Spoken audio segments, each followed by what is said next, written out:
You are looking at Julian's pronunciation guide, where we look at how to pronounce better some of the most mispronounced words in the world, like this other curious word. But how do you say what you're looking for today?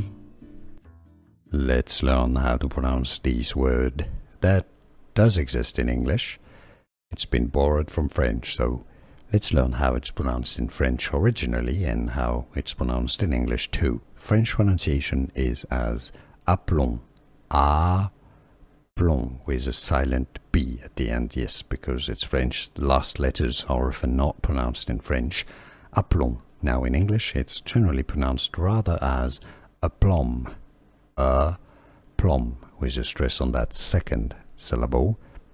Aplomb in French. English pronunciation, aplomb.